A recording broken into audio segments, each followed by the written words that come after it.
척추는 우리 신체의 중심에서 몸을 지탱해주는 역할을 하는 등뼈를 말하며 골절로 추체의 변형이 발생하는 것을 척추압박 골절이라고 합니다. 우연하고 급격하게 발생한 골절 부상은 의료보험으로 치료를 받을 수 있지만 가지고 있던 보험을 통하여 관련한 보험금을 지급받기도 합니다.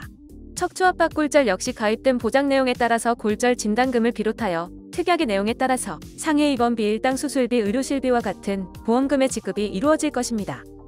그러므로 우선은 가입된 보험의 증권 내용을 꼼꼼하게 확인하여 청구가 가능한 담보를 찾아봐야 하겠습니다.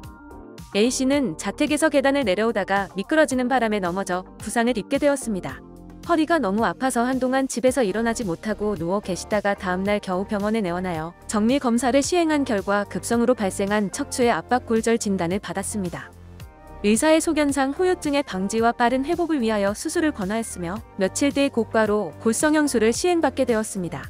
이처럼 계단에서 넘어짐 사고는 척추압박 골절 부상을 발생시킬 수 있으며 이는 보험약관의 기준에 부합하는 후유장애까지도 해당될 수 있는 진단입니다.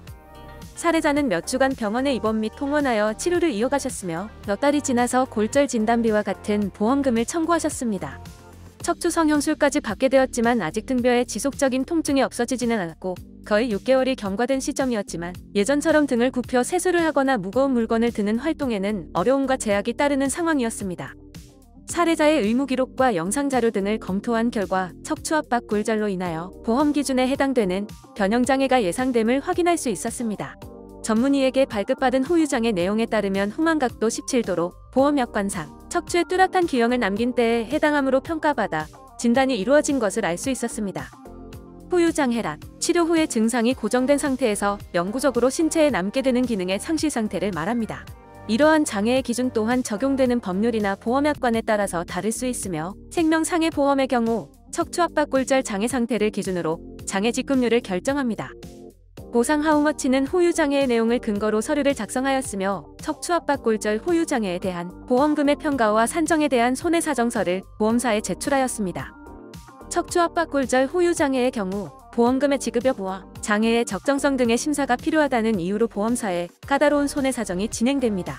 이번 사례에서도 한 달 이상의 심사가 진행되면서 의료자문 결과 뚜렷한이 아닌 약간의 장애에 해당된다는 내용으로 보험사와 분쟁이 발생되었습니다.